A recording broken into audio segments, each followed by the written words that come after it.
रिश्ते हमेशा दो इंसान के बीच में एक बहुत ही सुनहरा और बहुत सा प्यारा सा बंधन है। Relationship is a depth emotional bonding between two people. लेकिन कई बार ऐसा होता है कि इंसान रिलेशनशिप में रहने के बावजूद भी वो इंसान के साथ में गलत बिहेव करता है, उसके साथ में गलत फायदा उठाता है। लोग इसको यूज करने के लिए, गलत फायदा उठाने के लिए कई बार लोग साइकोलॉजिकल स्ट्रैटेजी यूज करते हैं, माइंड गेम खेलते हैं। कई बार लोग तो डार्क साइकोलॉजी का भी यूज करते हैं।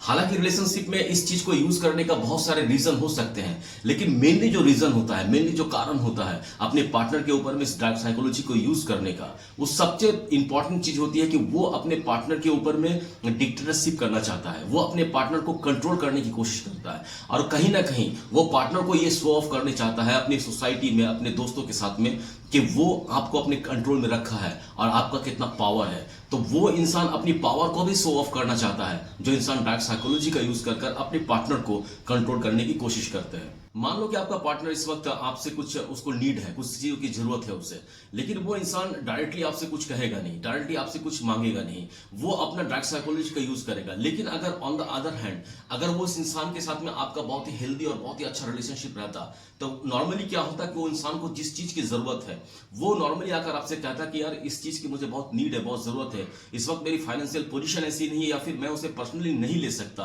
कुछ बर्डन्स है, कुछ मजबूरियां हैं, तो अगर पॉसिबिलिटी हो तो तुम यार उसे मुझे मैनेज करके दो कहीं से भी, अगर संभव है तो ये एक हेल्दी रिलेशनशिप के सिम्टम है। एक पार्टनर अपने दूसरे पार्टनर के ऊपर में ये फेथ या भरोसा रख ही सकता है। लेकिन जहां पर पार्टनर आपके ऊपर में डार्क साइकोलॉजी यूज करता है, माइंड गेम खेलता है, उस इंसान को वो चीज तो चाहिए, लेकिन वो डायरेक्टली आपसे नहीं कहता, वो डायरेक्टली आपसे डिमांड नहीं करता, नहीं मांगता।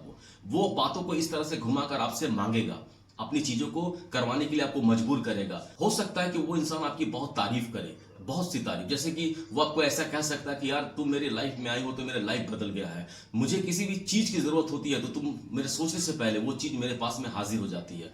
तो यार ऐसा लगता है कि यार तुम हो तो मैं हूं, तुम नहीं हो तो मेरे लाइफ में आगे क्या होगा मैं सोच नहीं सकता। तो ये जो तारीफ है वो आपकी तारीफें करना शुरू करेगा, और उसके बाद धीरे धीरे वो अपनी उस चीज के बारे में भी आपको इंफॉर्मेशन देना शुरू करेगा कि इस वक्त में उस चीज की उसे कितनी जरूरत है। तो कहीं ना कहीं वो इंसान आपकी तारीफ कर कर और इस बात को आपको एहसास दिलाकर कि उसके सोचने से पहले ही वो चीज उसके पास में आप पहुंचा देते हो, तो ये तारीफ कर कर भी वो आपसे वो चीज हासिल करने की कोशिश करता है। दूसरी चीज ये भी हो सकती है कि वो इंसान आपको गिल्ट फील करवाए। तो कई बार होता है, इंसान क्या करता है कि आपको आकर ऐसा भी कह सकता है कि यार तुम पहले मुझे कितना ध्यान रखती थी, कितना ख्याल रखती थी मेरा, यार पहले तुम मुझे कितनी प्यार करती थी, लेकिन धीरे धीरे कहीं ना कहीं वो प्यार तुम्हारे अंदर से खो रहा है। तो क्या तुम मुझसे इस वक्त प्यार करती हो कि नहीं करती हो? देखो पहले मुझे किसी भी चीज की जरूरत होती थी तो मैं सोचता था, मैं बोलता था, डिस्कस करता था, वो चीजें मेरे पास में आ जाती थी, वो चीजें तुम मुझे प्यार से ही दे देती थी। लेकिन इस वक्त में क्या होता है तुम्हारे साथ में, कुछ प्रॉब्लम चल रहा है क्या? ये जो तुम्हें गिल्ट फील करवाया, उसके बाद वही अपनी उस जरूरतें या चीजों को तुम्हें बाय कन्वर्सेशन बताना शुरू करेगा। हालांकि वो आपसे मांगेगा नहीं, लेकिन अपनी जरूरतें बता रहा है और आपको गिल्ट फील करवा रहा है कि पहले आप उसे बहुत प्यार करते थे, अब उसका प्यार आपका कम हो गया है। तो आप भी कहीं ना कहीं आपका माइंड में स्ट्रैक करेगा। तो हो सकता है कि अपने पार्टनर को इस वक्त लग रहा है नहीं इस चीज की जरूरत है तो उसे देनी चाहिए। तो ये एक आपको गिल्ट फील करवा कर भी वो चीजें हासिल करेगा, लेकिन उसने इस वक्त भी आपको बताया नहीं। तीसरी चीज क्या हो सकती है कि वो इंसान अपने आप को बहुत मजबूर बताएगा, अपने आप को बहुत कमजोर बताएगा, और अपने मजबूरी बताकर उस चीज की कितनी नीड है उसकी लाइफ में, इस वक्त कितनी जरूरत है, वो कहीं ना कहीं आपको इन्फॉर्म करेगा। तो अपने आप को मजबूर बता रहा है, अपने आप को कमजोर बता रहा है, तो आपके माइंड में भी एक चीज चलेगी कि यार इस वक्त मुझे इस चीज की जरूरत थी, इस वक्त वो पॉसिबल नहीं हो पा रहा है, तो कहीं ना कहीं मुझे उसे दे देना चाहिए। अब ये तीन कंडीशन में आप एक चीज सोचो, वो तीनों कंडीशन में वो चीज तो हासिल कर रहा है आपसे, वो चीज आपसे कलेक्ट कर रहा है, लेकिन तीनों कंडीशन में वो कभी भी आपको डायरेक्टली आपसे नहीं मांगा, डायरेक्टली आपको फोर्स नहीं किया या आप कन्विंस नहीं किया कि वो चीज यार तुम मुझे मैनेज कर दो, वो नहीं मांगा। इन फ्यूचर अगर इन सब चीजों को लेकर कोई बात होती भी है आप लोगों में, तो वो इंसान आपसे डायरेक्टली कह सकता है कि मैंने तो तुमसे मांगा नहीं था, मैंने तुमसे अपना जो जरूरतें बताई थी वो तुम ही थी जो मुझे ला कर दिया। तो इस तरह का माइंड स्ट्रैटेजी, माइंड गेम और डार्क साइकोलॉजी लोग यूज करते हैं अपने पार्टनर के साथ में। तो ये एक चीज है, किस तरह का माइंड गेम खेलते हैं लोग और किस तरह से साइकोलॉजिकल स्ट्रैटेजी बनाते हैं अपने पार्टनर के साथ में उसे मैनिपुलेट करने के लिए, किस तरह से डार्क साइकोलॉजी के यूज करते हैं। देखो उसके लेकर मैंने ऑलरेडी एक वीडियो मैंने बना दिया है, ऑलरेडी मेरे चैनल पे है। और अगर आप चाहते हो कि आपको डार्क साइकोलॉजी के बारे में और डीप से मालूम चले कि किस तरह की स्ट्रैटेजी को फॉलो करते हैं लोग अपने पार्टनर को मैनिपुलेट करने के लिए, तो आप मेरे चैनल में जाकर उस वीडियो को विजिट कर सकते हो। मैं उसका लिंक डिस्क्रिप्शन में भी दे दूंगा, आई बटन में भी दे दे रहा हूं। तो आप जाकर उस वीडियो को देख लो, तो किस तरह से लोग मैनिपुलेट करने की कोशिश करते हैं। अब सवाल ये पैदा होता है कि माइंड गेम होता क्या है, साइकोलॉजिकल स्ट्रैटेजीज क्या होती हैं, किस तरह से माइंड गेम खेलते हैं, किस तरह से लोग डार्क साइकोलॉजी का यूज करते हैं, ये होता क्या है। तो एक्चुअली एक पार्टनर दूसरे पार्टनर के साथ में वो चीजें करवाने की कोशिश करता है जो वो चाहता है, लेकिन उससे आपका फायदा हो या नुकसान हो उससे उसको कोई फर्क नहीं पड़ता, लेकिन उसको उससे फायदा है, इसलिए वो इस तरह के ट्रिक को यूज करता है। तो ये इसलिए यूज किया जाता है कि पार्टनर को मैनिपुलेट कर वो चीजें करवाना जो वो नहीं करना चाहता या फिर उसका मन नहीं है करने का, लेकिन उस चीज को करने से उसके उस इंसान को जो इस ट्रिक को यूज कर रहा है उसको बहुत फायदा है। तो इस वजह से लोग अपने रिलेशनशिप में dark psychology, mind game, mind strategy को यूज करते हैं। अब सवाल ये पैदा होता है कि माइंड गेम जब आपके साथ में यूज हो रहा है, आपके साथ में साइकोलॉजिकल स्ट्रैटेजी का यूज हो रहा है, आपके साथ में डार्क साइकोलॉजी लोग यूज कर रहे हैं, आपका पार्टनर यूज कर रहा है, तो इससे बचे कैसे। तो इसके बचने का सबसे आसान और सबसे बेहतर तरीका ये होता है कि आपको सबसे पहले अपनी इमोशन को समझना बहुत जरूरी है। मान लो कि आपका पार्टनर इस वक्त आपसे बात नहीं कर रहा है, मान लो आपका पार्टनर इस वक्त आपके साथ में 10-15 दिन के लिए गायब है, वो आपसे कोई कांटेक्ट नहीं कर रहा है, तो इस वक्त में आपकी माइंड में क्या चलेगी, इस वक्त में आपके माइंड में क्या हो सकता है। आप तो खुश हो नहीं सकते क्योंकि आपके पार्टनर के साथ में आप बात करना चाहते हो, उससे मिलना चाहते हो, लेकिन वो इससे बात नहीं कर रहा, 15-20 दिन से 10 दिन से वो गायब है, तो इस वक्त में आप तो खुश तो नहीं हो सकते। ऑब्वियसली जाहिर सी बात है कि आपको बहुत दुख हो सकता है। आप ये सोच सकते हो कि यार मैंने ऐसा कुछ कर दिया क्या जिसकी वजह से मेरा पार्टनर मुझसे नाराज है, तो ये कहीं ना कहीं नाराजगी की वजह से वो मुझसे बात नहीं कर रहा है, इसलिए आप दुखी भी हो सकते हो। आप कभी कभी गुस्सा भी हो सकते हो। ऐसे सिचुएशन में इंसान गुस्से में होता है कि मैंने किया क्या है, क्या ऐसी गलती किया, क्या ऐसा चीज किया है कि जिसकी वजह से मुझसे बात नहीं कर रहा, 10-15 दिन से गायब है, कोई कांटेक्ट नहीं कर रहा है। अगर कुछ मैंने किया तो मुझे बताए ना, मैं उसे क्लियरिफाई करूंगी, मैं उसे रेक्टिफाई करूंगी, मैं उसे ठीक करने की कोशिश करूंगी, लेकिन इंसान मुझसे अचानक बात क्यों बंद कर दिया, तो इसकी वजह से आपको गुस्सा भी हो सकता है। कई बार लोग क्या होते हैं कि ऐसे सिचुएशन में कंफ्यूज भी होते हैं। देखो ये भी एक इमोशन है, ऐसे सिचुएशन में लोग कंफ्यूज भी हो जाते हैं कि यार हो क्या रहा है मेरे साथ में, मैंने ऐसा क्या कर दिया जिसकी वजह से मेरा पार्टनर मुझसे बात नहीं कर रहा, 10-15 दिन से गायब है, कोई कांटेक्ट नहीं है, तो इस वजह से रिलेशनशिप में हो क्या रहा है मेरे साथ में, और इस इंसान के साथ में मैं इन फ्यूचर कैसे सर्वाइव कर पाऊंगी। तो इन सब चीजों को लेकर भी आप कहीं ना कहीं ऐसे सिचुएशन में कंफ्यूज होते हैं। और एक चीज आपके माइंड में आ सकती है, वो होती है कि डर। कई बार लोग अपने इस सिचुएशन में डर भी जाते हैं क्योंकि आपको ऐसा लगने लगता है कि यार पार्टनर कहीं दूसरे के साथ में तो रिलेशनशिप में नहीं है, क्या वो मुझे छोड़कर चला गया या चला जाएगा, क्या हुआ मेरे साथ में, ऐसा क्यों हो रहा है। तो इस चीज का भी डर होता है आपको में। तो इसलिए जब ऐसे सिचुएशंस आपके बीच में आते हैं, जब आपके साथ में माइंड स्ट्रैटेजी के गेम या माइंड गेम खेला जाता है, तब आप इन सब इमोशंस के साथ में, इन सब भावनाओं से आप सफर करते हो। तो अगर आप चाहते हो कि इन सब चीजों से आप बचना, सवाल ये पैदा होता है कि मेरे साथ में हो तो रहा है, लेकिन मैं इससे निकलूं कैसे, कैसे बचूं माइंड स्ट्रैटेजी से, माइंड गेम से, साइकोलॉजिकल स्ट्रैटेजी से, डार्क साइकोलॉजी से। अगर मेरे ऊपर में यूज हो रहा है तो मैं इसे कैसे निकलूं। जब मैं आपसे ये कह रहा हूं कि अपने इमोशंस को समझो, अपनी भावनाओं को समझो, कि आपके साथ में जो ये 4 चीजें हो रही हैं, जब आपके साथ में कोई इस तरह का बिहेवियर करता है, तो मैंने आपको पहले एग्जांपल दिया, उसमें जब 4 सिचुएशंस आपके साथ में बनी, वो 4 सिचुएशन में किस सिचुएशन से आप गुजर रहे हो, तो उस इमोशंस को समझना बहुत जरूरी है। क्योंकि जब तक आप इमोशंस को समझोगे नहीं, वो फीलिंग्स को समझोगे नहीं, तब तक आप अपनी माइंड को कूल नहीं कर पाओगे, ठंडा दिमाग नहीं रख पाओगे। और इंसान जब फ्लैक्चुएट होता है, जब उसका माइंड कंफ्यूज होता है, तो कंफ्यूज माइंड कभी भी कोई राइट डिसीजन नहीं ले पाता, कोई सही फैसला नहीं कर पाता। तो इसलिए बहुत जरूरी है आपके लिए कि इस वक्त में जो फीलिंग्स आपके मन में चल रही है उसको आप पहचानो, और पहचानने के बाद उसे मैनेज करना सीखो। मैनेज करना होगा आपको, वो मैनेज करने से ही आपको समझ में आएगा कि इस वक्त में आपके अंदर में क्या फीलिंग्स चल रही है। और जब आपके पास में इस चीज की कॉन्सेप्ट क्लियर हो गया कि मैं इस वक्त में इस फीलिंग से गुजर रही हूं, इस फीलिंग से मेरा ऐसा हो रहा है, अगर आपका पार्टनर इस वक्त में आपके साथ में ऐसा बिहेव कर रहा है, तो आप ऑब्वियसली आप तो खुश नहीं होगे, तो एक खुशी का तो फीलिंग्स आपके अंदर में है नहीं। एक ये हो सकता है कि आप बहुत ही उदास हो सकते हो, ये एक फीलिंग्स है। दूसरा ये हो सकता है कि आप बहुत ही गुस्से में हो, बहुत ही नाराज हो उससे। तीसरा फीलिंग्स ये हो सकता है कि आप कंफ्यूज हो, और चौथा आपको डर लग सकता है। तो ये जो 4 चीजें हैं, ये 5 चीजें हैं, इन सब चीजों को, ये जो इमोशंस हैं, इसको समझना बहुत जरूरी है। अगर आप इमोशन को समझ गए तो आपके पास में क्लियर होगा कि आपको करना क्या है, आपके पास में प्रॉब्लम्स क्या है, क्या प्रॉब्लम आप फेस कर रहे हो। तो प्रॉब्लम जब आपके पास में क्लियर हो गई, तो उसके बाद आप इससे निकलना कैसे है, और उसके साथ में ये प्रॉब्लम का सॉल्यूशन क्या होगा, आप समझ पाओगे, आप इसको क्लियर कर पाओगे। अब सवाल ये पैदा होता है कि अपने इमोशंस को समझूं कैसे, कि इस वक्त में हो सकता है कि मैं सडनली उदास हूं, अचानक मुझे गुस्सा आ गया, अचानक मैं कंफ्यूज हूं, ये सारी चीजें चल रही हैं आपके साथ में। तो इस वक्त पर्टिकुलर मैं किस इमोशन से गुजर रही हूं, इसको समझने का सबसे बेहतर तरीका यह है कि आप अपने इमोशंस को लिखना शुरू करो। देखो, इमोशन को लिखना शुरू करो, और जो इमोशन सबसे ज्यादा बार रिपीट होता है आपके राइटिंग में, वही इमोशन से आप इस वक्त में गुजर रहे हो। तो लिखना एक बहुत अच्छी चीज है।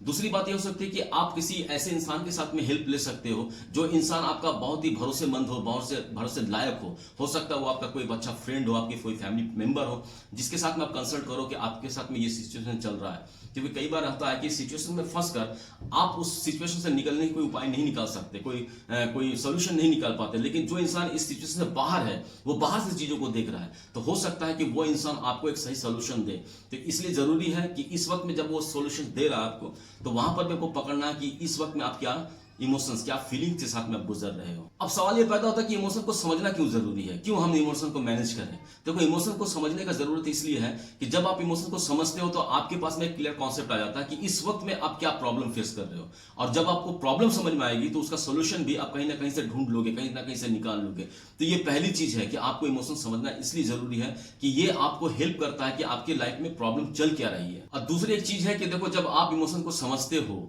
उस वक्त में क्या होता है कि आपका जो माइंड है, जो मेंटल हेल्थ है, वो बहुत ही अच्छा होता है। क्योंकि जब आप कंफ्यूज्ड होते हो, जब आप गुस्सा होते हो, तो क्योंकि ये सडन में आता है, अचानक से आप उदास हो गए, गुस्सा हो गए, कंफ्यूज्ड हो गए, आपको डर लगने लगा, तो ये जो इमोशन का फ्लक्चुएशन होता है, इससे क्या होता है कि माइंड जो है, आपका जो मेंटल हेल्थ है, वो कहीं ना कहीं से डैमेज होना शुरू होता है। और माइंड जब डैमेज होता है तो कहीं ना कहीं आपका फिजिकल हेल्थ भी डैमेज होना शुरू हो जाता है, और आप लोगों से कटना शुरू हो जाते हो। लोगों से बात करते वक्त आप चिड़चिड़ा जाते हो, आपका दिमाग ठंडा नहीं रहता, आप काफी चिड़चिड़े स्वभाव के हो जाते हो। तो इसलिए जरूरी यह है कि आप इस वक्त समझो कि आपके साथ में किस तरह का इमोशंस आप फील कर रहे हो। इसलिए जरूरी है कि इमोशन को समझना। अगर आपने इमोशन को समझ गया, आपने क्लियर कॉन्सेप्ट आपके पास में आ गया कि इस वक्त आप क्या प्रॉब्लम फेस कर रहे हो, अब उस प्रॉब्लम को लेकर आप अपने पार्टनर से क्लियरली बात करो। दूसरा स्टेप यही है कि जब आपको ऐसा महसूस हो कि आपके पार्टनर आपके साथ में डार्क साइकोलॉजी का यूज कर रहा है, माइंड गेम खेल रहा है, तो आपने अपने इमोशंस को अपने समझा, एक क्लियर कॉन्सेप्ट आपके पास में आया कि आपकी प्रॉब्लम चल क्या रही है। अब उस प्रॉब्लम को लेकर अपने पार्टनर के साथ में बात करो। देखो, जब आप उससे बात करो तो अपने माइंड को बहुत ही ठंडा रखना। कई बार होता है क्या है कि जब कोई इंसान किसी से बात करता है तो वो आर्गूमेंट करना शुरू करता है, उसे कंप्लेन करना शुरू करता है, आप रोने लगते हो। कई बार होता है कि इमोशंस बताते बताते इंसान रोने लगता है। बिल्कुल नहीं, रोना नहीं है आपको, ना ही आपको कंफ्यूज होना है, ना ही आपको इमोशनल होना है। आपको क्लियर कट बताना है कि उसके इस तरह के बिहेवियर से, इस तरह के एटीट्यूड से आप कैसा फील करते हो और आपको कैसे फीलिंग्स पैदा होती है, और इस फीलिंग के साथ में आप इस रिलेशनशिप में कितने दिन तक रह पाओगे, ये भी आप अपने डाउट को उसको बताओ। उसको जब बताओ तो उसे एक तरह का थ्रेट होना चाहिए कि अगर रिलेशनशिप में आपने अपने बिहेवियर को इस तरह से ठीक नहीं किया, इस तरह से अगर आपने रिपीट किया, तो इन फ्यूचर मुझे इस रिलेशनशिप को लेकर कुछ सोचना पड़ेगा और कुछ बेहतर सोचना पड़ेगा। तो जब आप उससे बात करो तो माइंड को ठंडा रखकर, एकदम कूल माइंड होकर, कोई कंप्लेन नहीं, कोई आर्गुमेंट नहीं, जस्ट अपने इमोशंस को शो ऑफ करो उसके साथ में शेयर करो, और उसे ये भी बता दो कि इस तरह के अगर आपका बिहेवियर कंटिन्यूअसली रहा तो रिलेशनशिप में आपको आगे सोचना पड़े। और तीसरी चीज क्या है कि तीसरी चीज यह है कि जब ऐसे कन्वर्सेशन से आपकी बात नहीं बन रही है, उसको बताने के बाद उसमें कोई इफेक्ट नहीं हो रहा है, तो देखो 1 2 3 4 मीटिंग में या कन्वर्सेशन में सब चीजें प्रॉब्लम सॉल्व नहीं होगी, इसको भी आप दिमाग में रखो। उस वक्त में आपको कूल रहना है, आपको शांत रहना है, आपको थोड़ा सा पेशेंस रखना है, और इस पेशेंस के दौरान में आप उसके साथ में थोड़ा सा डिस्टेंस मेंटेन करो, थोड़ा सा दूरी बनाओ उसे भी लगना चाहिए कि कहीं ना कहीं चीजें आपको खराब लगती हैं, कहीं ना कहीं चीजें आप समझती हो, आपको फील होता है। तो इसलिए डिस्टेंस मेंटेन करना भी बहुत जरूरी है कि थोड़ा सा डिस्टेंस मेंटेन कर लो। कई बार लड़कियां मुझसे ये पूछती हैं कि सर, अगर मैंने उससे डिस्टेंस मेंटेन कर लिया, उससे बात बंद कर दी, उससे बात नहीं की, तो क्या वो मुझे छोड़कर नहीं चला जाएगा? तो मैं यहां पर तो आपको एक बात बता देता हूं कि आप इस वक्त तो उसके साथ में खुश नहीं हो, इस वक्त तो आप मेंटली बहुत ही प्रेशर में हो, आप डरे हुए हो, आप कंफ्यूज्ड हो, आप तो खुद अपनी जिंदगी से जूझ रहे हो, उस रिलेशनशिप से जूझ रहे हो। अगर वो इंसान आपसे चला भी जाए तो बेहतर ही होगा आपके लिए, बुरा कुछ नहीं होगा। तो इसलिए अपने माइंड को बहुत स्ट्रांग करना, अपनी स्ट्रैटेजी लेनी है आपको, और अपनी स्ट्रैटेजी में स्टैंड रहना है, और स्टैंड रहकर उस इंसान से इस वक्त में थोड़ी सी दूरी बनानी बहुत जरूरी है। और जब आपको लगे कि इतनी चीजें करने के बावजूद भी आपका पार्टनर बदल नहीं रहा है, आप वही सिचुएशन में अटके हुए हैं, वही सिचुएशन में फंसे हुए हैं, वही आप टेंशन में हो, वही आप कंफ्यूज्ड हो, तब आपको जरूरी है कि आप अपने इस सिचुएशन को किसी ऐसे इंसान के साथ में शेयर करो जिसे आप बहुत भरोसा करते हो सकता है कि वो आपका फैमिली मेंबर, आपका कोई दोस्त हो, तो उसके साथ में आपको शेयर करो उसके साथ में। अगर वहां से भी सोल्यूशन नहीं निकलता है तो बहुत जरूरी है इस वक्त में कि आप किसी रिलेशनशिप एडवाइजर से एडवाइस जरूर लो। देखो, एक बात याद रखो कि ये जिंदगी में आपकी है, और आपको इतना हक तो है कि आप भी एक हेल्दी रिलेशनशिप में अपनी लाइफ को गुजारो।